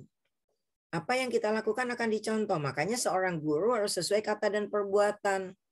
Jadi kalau kita ingin menguatkan di masa pasca pandemik ini, guru harus bisa jadi contoh anak. Karena anak akan mengikuti guru. Itu mengikuti guru itu karena ada proses mirror neuron in learning proses anak itu. Jadi kalau kita kemudian ingin mempercepat pemulihan pandemik ini, gurunya tadi, komunikasinya, kemudian cara berinteraksinya, dia mencontohkan kepada anak. Jadi dia melakukan dulu. kemudian dia menjaga anak nyaman, menjaga anak cukup minum, cukup makan, dan kemudian hubungkan dengan rumah. Nah, akhirnya kalau kita simpulkan di sini, maka kalau kita menginginkan pandemik ini diperkuat, memang sudah tepat dengan PAUD HI. Perkuat gizi dan kesehatan anak. Berarti kalau nanti di PAUD ketemu ada anak yang kurang gizi, lapor ke puskesmas. Apalagi kalau sampai sudah gizi buruk. Gizi sedang aja kalau saya laporkan. Supaya pemerintah memahami. Timbang anaknya. Dengan menimbang anaknya, kita tahu makanannya seperti apa. Kan yang kalau misalnya kita timbang, itu kan gambaran yang kita makan. Dan aktivitas kita. Nih, berat timbangan kan, di sini ada timbangan misalnya. Nah, ini kan gambaran apa yang kita makan dan gambaran aktivitas kita. Kalau aktivitasnya lebih banyak daripada yang dimakan, anaknya akan jadi kurus di bawah. Berarti kalau kita ingin dikuatkan pasca pandemik ini, lembaga PAUD harus menimbang anak, mengukur tinggi badan, melihat makan anaknya, pembiasaannya, mencuci tangan, dia memiliki pemahaman tentang COVID, dia memahami juga tentang daya tahan tubuh, dan juga kita menyiapkan hal-hal yang kalau terjadi di sekolah apa yang kita lakukan. Nah, yang berikutnya itu adalah pengasuhan. Ini adalah pilar-pilarnya PAUD HI. Pengasuhannya harus positif. Kenapa? Tadi udah saya sampaikan, kalau dia tidak pengasuhannya positif, yang keluar adalah apa tadi? Norepinephrine atau noradrenalin. Akibatnya kita mau mengejar ketertinggalan malah semakin parah. Nah, tadi kekerasan dampaknya kan bahaya tadi ya. Bahkan ketika anak sudah tidak mendapat kekerasan pun ternyata masih dirasakan anak itu seolah-olah sedang dalam kekerasan. Berarti apa? Sekolah harus memiliki layanan perlindungan, punya SOP, misinya. Anak harus dibuat aman fisik, aman psikis. Jadi mulai pintu anak datang ke sekolah, guru sudah harus menguatkan bagaimana cara membuat anak merasa aman. Kalau dia aman, nyaman, bahagia, dia siap menerima pembelajaran. Dicek lagi sudah sarapan belum. Kalau belum sarapan, diminta sarapan dulu. Karena kalau tidak sarapan, dia tidak bisa mengikuti pembelajaran. Nah, terkait aman ini, kita punya SOP sehingga SOP misalnya kalau anak datang, guru, apa yang dilakukan guru? Pengasuhannya, cara berkomunikasinya supaya anak nyaman. Nah, oh anaknya disapa. Jadi saya bilangnya subci. Apa itu subci? Subci. Subci itu senyum, S-nya 2. Senyum, salam, sapa, subci. Usap kepalanya sampai ubun-ubun, tarik ke belakang leher sambil didoakan. Peluk anaknya. Cium. Nah, subci. Oke. Teman-teman, itu akan berdampak. Kenapa? Jadi nggak banyak orang tahu bahwa pelukan dan ciuman itu akan membuat anak menjadi lebih sehat dan berbahagia. Senyuman teman-teman akan menjadi contoh karena ada neuron tadi kan. Nah, kemudian tentu saja supaya itu anak harus sejahtera. Akhirnya saya ingin menutup untuk kita berdiskusi bahwa kalau ingin menguatkan pasca pandemik ini, maka yang kita lakukan di sekolah dulu, layanan pendidikan, dibikin dia berkualitas. Setiap detik anak mendapatkan stimulasi berkualitas, tapi pastikan anaknya makannya cukup, anaknya sehat. Kemudian pastikan anaknya nyaman, bahagia, aman, merasa aman. Dan kita siapkan semua hal. Jangan sampai anak mengalami traumatis. Dia sudah mengalami traumatis pada saat di pandemik. Berarti pembelajaran di awal-awal kami ketika mulai tatap muka memang berat banget tantangannya. Anak-anak yang tadinya sudah sekolah dengan kita, kemudian pandemik, dan dia berhadapan dengan orang tua, dan itu luar biasa. Nah, oleh karena itu, kita berikan ini secara komprehensif, sehingga kemudian pembelajaran menjadi berhasil. Nah, tapi ada satu yang teman-teman harus ingat. Anak cuma 3 jam di lembaga PAUD. Maka lembaga pendidikan anak usia dini harus kemudian melakukan parenting yang 5 ini. Yang 5 ini harus dilakukan juga di rumah. Bukan berarti harus seperti sekolah gitu ya cara pendidikannya. Tapi dia harus melanjutkan. Makanya kemudian harus ada parenting. Orang tua mendapatkan materi. Orang tua mendapatkan materi. Apa yang dilakukan sekolah dilakukan juga di rumah. Orang tua harus bisa tersenyum, memeluk anak setiap hari, mencium anak, menyapa anak, salam, senyum, sapa, begitu. Seperti kita di lembaga PAUD. Nah, kalau tidak, 3 jam ini kita melukis, nanti 21 jam dihapus.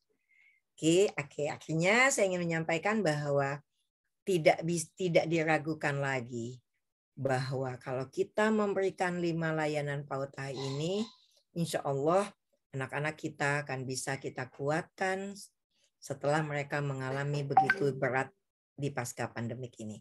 Demikian, terima kasih. Kita akan berdiskusi.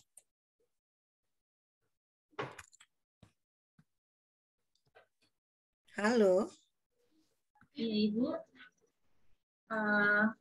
Luar biasa sekali materi yang telah disampaikan oleh Ibu Profesor Dr. Insinyur Neti Herawati, MSI, yang sangat menambah wawasan kita tentunya. Terima kasih, Ibu. Jadi, kini tiba saatnya kita masuk pada sesi tanya-jawab. Saya akan membacakan beberapa ketentuan sebelum kita masuk ke sesi tanya-jawab sebagai berikut. Pertama, peserta yang ingin bertanya dipersilahkan menyebutkan identitasnya terlebih dahulu. Dan yang kedua, pertanyaan diajukan secara singkat, padat, dan jelas. Kepada para peserta yang ingin bertanya, silakan raise hand atau langsung saja open mic dan bisa juga bertanya lewat grup chat. Baik, langsung saja kita mulai sesi diskusi atau sesi tanya-jawab ini. Untuk teman-teman, jika ada pertanyaan yang ingin disampaikan, saya persilahkan. Bentar ya, saya sapa Prof. Bundo. Baik, ya, Pak Rozi, terima kasih. Ini Pak Hasbi, Prof. Siapa ini Pak Hasbi? Pak Hasbi. Iya, sorry, maaf. Ya, maaf ya. Tadi Oke. Pak Hasbi, terima kasih. Ya Allah. Tadi saya sempat buka, Prof, karena beliau-beliau kita pada saat ini kegiatannya ada juga bersamaan dengan kita. Jadi saya mewakili Pak Dekan, termasuk Pak Budi, dan saya mengikuti dari awal sampai akhir ini, luar biasa. Dan alhamdulillah anak-anak kita insya Allah akan semakin bertambah wawasannya. Sekali lagi terima kasih Prof. Net, Bundo. Ya, siap Pak Hasbi. Di layar, dan maaf saya dalam posisi seperti ini karena siap-siap mau jalan juga. Sama ini saya juga mohon maaf nanti sampai jam 8.55 ya, Dek. Ya, udah pasti. Ya, Mas Roji, tolong ya didampingi Prof. Iya, Prof. Sampai. Mas, terima kasih. Saya sama-sama, Prof. Sampai ketemu lagi. Kalau ya, Pak. Jangan cuma di daring ya, Prof. Nanti luring deh. Sebentar lagi kita berdua. Amin. Kalau luring biasanya agak beda ya. Beda, pasti beda. Oke, silakan dilanjut. Ya, Bapak masih standby. Terima kasih, Mas Bi. Terima kasih, Pak.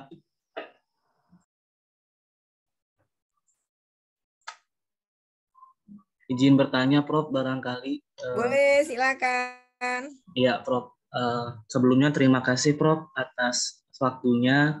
Biasa dipanggil Bunda Neti ya, Prof. Iya, saya Bunda Neti. Senang kalau dipanggil Bunda Neti.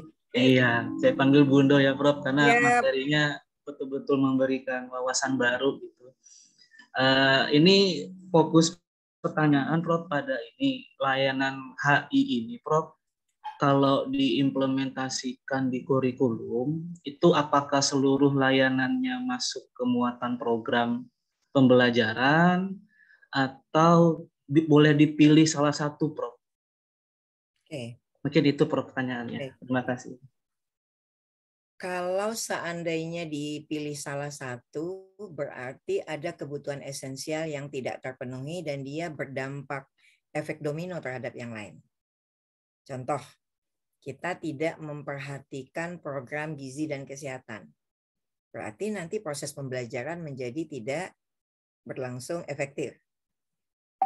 Kita tidak membuat SOP supaya anak-anak ini akan aman, nyaman, bahagia. Bagaimana kita tersenyum, bagaimana kita berkomunikasi, bagaimana kita melindungi anak. Maka nanti proses pendidikan juga nggak berjalan.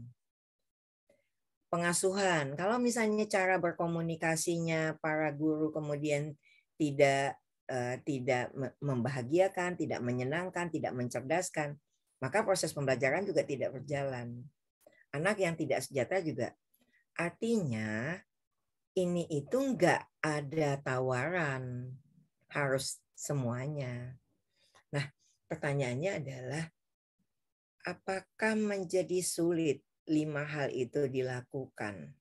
Tidak, karena 5 itu bukan 5 materi kuliah, beda. Bukan 5 mata pelajaran, beda. Dia adalah 5 yang holistik integratif. Jadi holistik itu artinya menyeluruh. Karena itulah tidak ada pilihan lagi, semuanya harus ada. Integratif itu semuanya saling berintegrasi. Misal, teman-teman melakukan, sebenarnya penimbangan nggak harus kita yang melakukan Pak Rozi, bisa posyandu, puskesmas. Nah, teman-teman misalnya yang di sekolah lah, yang kalau timbangan mungkin ada yang di sekolah, boleh, yang mampu melakukan, yang punya alatnya, tapi juga boleh kok bekerja sama. Misalkan teman-teman melakukan penimbangan. Ingat, itu nggak bisa hanya penimbangan. Penimbangan yang ada unsur pendidikan. Penimbangan yang ada dilakukan untuk kognitif anak. Penimbangan yang komunikasi yang berlangsung, komunikasi positif. Penimbangan yang kemudian anak kemudian bisa menyadarkan dirinya bahwa mengapa saya penting menimbang gitu loh. Jadi dia makanya disebut holistik. Dia nggak boleh salah satu tapi menyeluruh tapi terintegrasi. Contoh, teman-teman melakukan program pemberian makan. Program pemberian makan itu pendidikan. Stimulasi. Jadi apa yang kita letakkan hari itu terkait tema. Apa yang kita letakkan hari itu mendorong nilai agama moral anak. Bahan makanan yang kita letakkan pun itu juga mendorong fisik motorik anak. Makanya kemudian anak-anak yang motorik halusnya masih dikembangkan di tahap awal, makanannya kita letakkan sereal yang kecil-kecil supaya dia mengambil. Jadi ini semua kata kuncinya holistik dan integratif. Jadi tidak bisa dipilih salah satu. Tapi kalau kita tidak bisa melakukannya, kita bisa bekerja sama dengan pihak terkait. Lembaga pendidikan memastikan anak itu mendapatkan itu. Misal, saya nggak bisa melakukan parenting ini, nggak yang paham dokter ya, undang dokternya.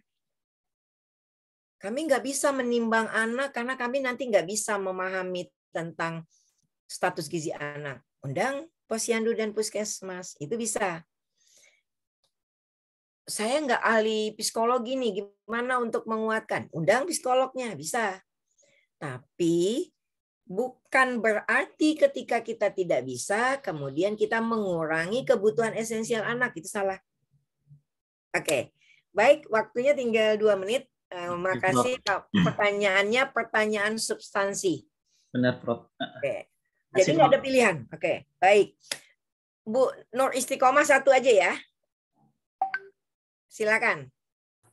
Baik, Assalamualaikum. Saya dan mahasiswi pendidikan guru anak usia dini. Tadi kan seperti yang Ibu bilang bahwa gizi dan kesehatan anak itu merupakan salah satu kunci bagi pendidikan. Jadi tidak lama ini saya melakukan observasi di posyandu dan terbukti bahwa seusai pandemi ini posyandu itu mengalami penurunan terhadap orang tua yang melakukan pemeriksaan terhadap anaknya. Iya, dan betul banget. saya nanya juga ada nggak isu-isu khusus gitu kayak stunting atau hepatitis. Dan ternyata alhamdulillah nggak ada, cuma ada isu tentang kurang gizi. Terus ternyata orang tua itu tidak mau bilang kalau anaknya itu kurang gizi. Ternyata mereka itu malu terhadap tetangga gitu, Bu. Iya, pasti. Terus pertanyaan saya, bagaimana Ibu menanggapi hal tersebut dan adakah mungkin solusi bagi kesadaran orang tua terhadap kesehatan anaknya? Terima kasih. Oke, baik. Orang tua itu adalah yang lebih menginginkan anaknya lebih cerdas dan lebih sehat, lebih berkualitas, lebih unggul dibanding kita sebenarnya. Sebenarnya, gitulah. Kenapa? Karena itu anaknya. Yang paham Islami pasti kemudian dia merasa, wah ini anak ini akan saya ditanya nanti di akhirat kan gitu. Kalau saya salah mendidik akan itu anak orang tua tuh lebih dibanding kita sebagai guru. Persoalannya orang tua tidak disiapkan menjadi orang tua. Beda dengan guru, dia disiapkan menjadi guru kayak sekarang. Teman-teman kan jadi tahu. Nggak bisa nih nggak tersenyum nih, nggak bisa nih marah-marah nih. Kenapa? Kalau marah-marah nanti di otaknya keluar ini. Teman-teman tahu, orang tua nggak tahu. Orang tua nggak tahu kalau dia marah itu akan bisa dampaknya luar biasa terhadap otak anak. Dia nggak tahu. Dia nggak tahu kalau misalnya mengajarkan hal baik dengan cara yang salah, yang terjadi adalah anak akan menghindar. Kenapa? Karena keluar norepinefrinnya, gitu kan, Mbak? Karena dia tidak tahu, dia tidak sadar. Karena dia tidak sadar, dia melakukan hal yang salah. Oke? Begitu juga dengan stunting. Mereka nggak paham bahwa kalau anak kekurangan gizi itu dampaknya tadi pendidikannya tidak berhasil. Nanti di masa depannya dia suka sakit-sakitan kan gitu. Nah, dia nggak tahu. Karena dia nggak tahu, dia lebih mengedepankan malunya. Ya kan? Karena dia tidak tahu. Kalau dia tahu, dia ngawal kurva pertumbuhan. Anaknya masih kurva pertumbuhannya hijau, tapi hijaunya kan tambah lama tambah menguning. Masih baik, tapi udah mulai mendekati gizi kurang. Itu dia yang khawatir. Dia yang nanya ke kita, nih gimana Bu, anak saya nggak mau makan Bu, gini-gini. Gitu kan? Dia bukannya malah malu. Malah dia yang kemudian datang ke kita. Nah, pertanyaannya sekarang, apa yang dilakukan supaya orang tua sadar? Ya seperti sekarang saya melakukan ke adik-adik. Adik-adik kan jadi sadar gitu kan, jadi tahu. Pertama, lakukan parenting. Tapi parenting itu orang tua nggak mau digurui. Dia maunya temenan. Jadi kalau misalnya makan, kita kemudian, Ibu kemarin bawa sop ya, anaknya banyak loh Bu makannya. Nah, orang tua merasa nyaman gitu kan. Kalau kita mengedepankan parenting, ini, dia nggak akan terima. Ini materi perkuliahan. Kalau materi parenting kan beda lagi penyadaran dia. Begitu ya, Dek? Jadi harusnya lebih justru itu dia yang akan ngomong ke kita, Bu gini gitu kan, harusnya dia lebih cerewet. Kalau dia kemudian tidak, karena dia tidak sadar. Sama seperti orang tua yang memaksakan anaknya bisa membaca, menulis, berhitung. Terus dia nggak tahu kalau kita juga mengajarkan calistung. Ketika merobek kertas, meremas kertas, itu belajar menulis. Dia nggak tahu itu belajar menulis. Akibatnya dia memaksakan mendrilling anak. Nah, itu persis seperti anak masih telentang udah diajak berjalan gitu. Gitu ya, Dek. Berarti solusinya sadarkan orang tua. Jadi guru setiap minggu kalau di sekolah kami menjelaskan kepada orang tua apa yang telah dilakukannya di masa seminggu yang lalu, ini hasilnya. Orang tua itu paling senang kalau tahu hasilnya. Mulai dengan yang baik dulu. Ibu, gini capaian anak Ibu. Sekarang Bu, anak Ibu udah memiliki 1000 kata. Oh, itu ada kantong kata, Dek. Nanti kalau mau belajar tentang bagaimana sih menstimulasi bahasa anak, anak itu harus 6000 kata dia kuasai. Dan kita harus punya kantong kata. Jadi guru itu setiap anak memahami satu kata, simpan katanya, simpan kata itu. Nah, orang tua jadi, Bu, anak ibu sudah mencapai 2.000. Sebenarnya nih, Bu, anak ini cerdas loh, Bu. Bisa 3.000 kata sebenarnya di usia ini. Tapi butuh dukungan kita, Bu. Menceritakan buku. Nah, dia tahu kan.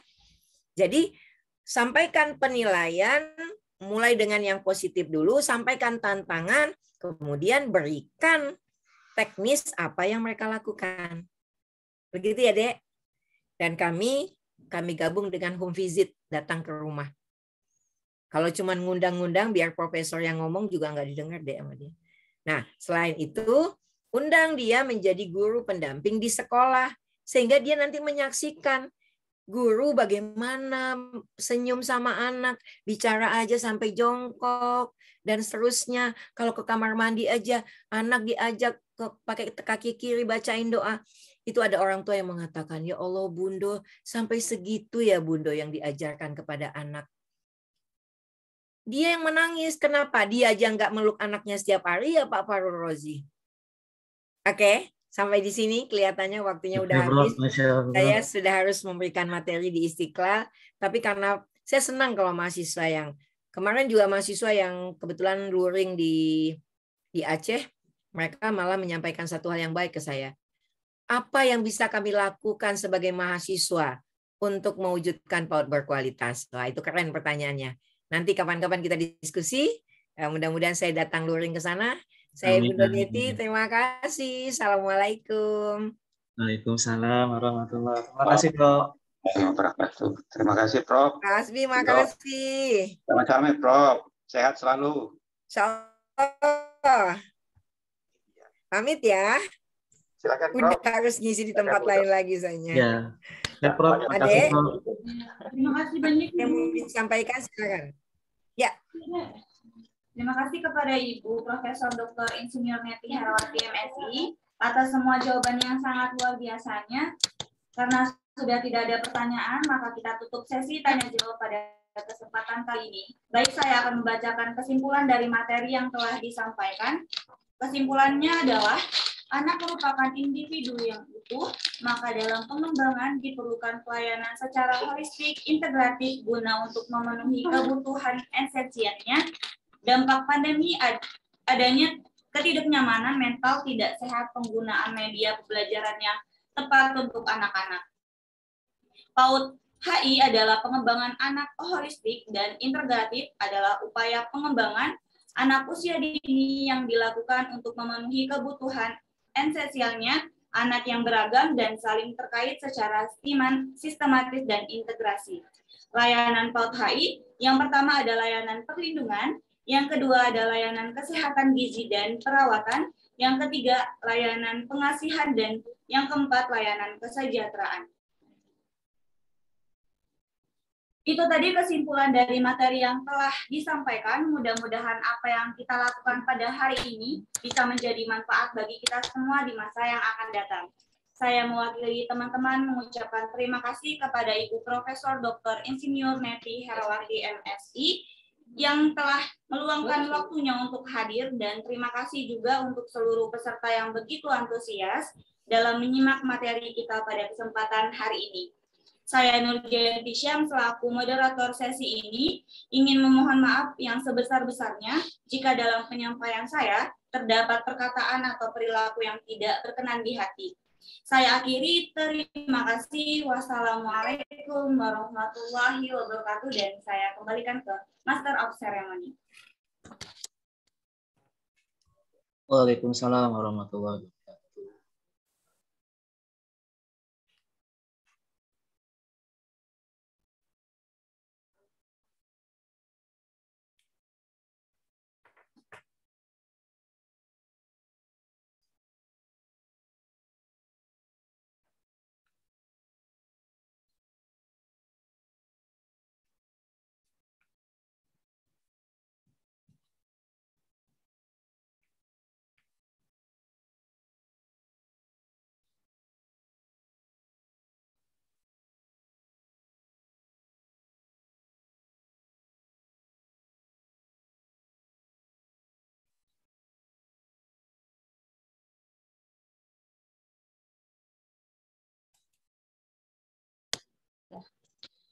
Terima kasih kepada pemateri dan moderator kita. Luar biasa sekali materi yang telah disampaikan oleh Ibu Profesor Dr. Insinyur Neti Herawati MSI.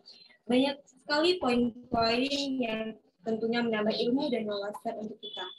Acara selanjutnya yaitu penutup. Sebelum menutup acara pada hari ini, kami memohon kesediaan hadirin sekalian untuk melakukan sesi dokumentasi terlebih dahulu. Silakan para hadirin menyalakan kameranya bagi yang tidak berhalangan. Untuk operator dipersilakan.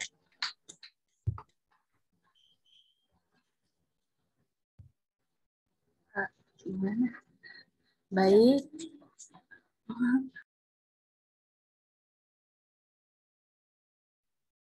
Ya, baik, bagi teman-teman yang masih off cam, bisa on cam kameranya. Kita akan sesi dokumentasi.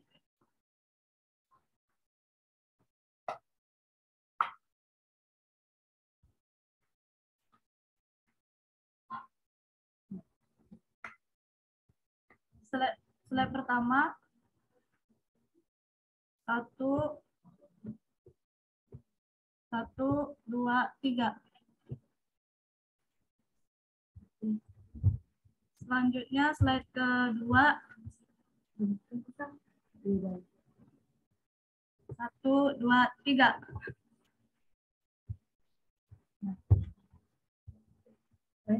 Baik, terima kasih.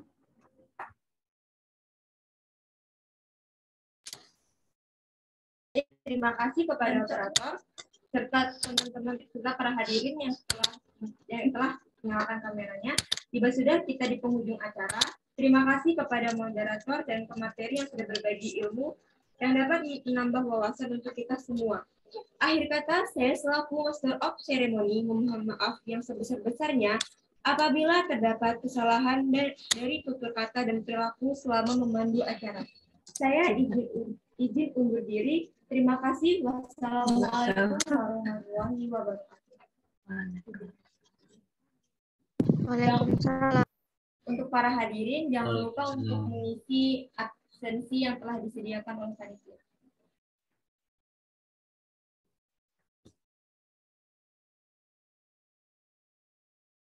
Ya, ini panitia sebagian ada di ruang sekre ya.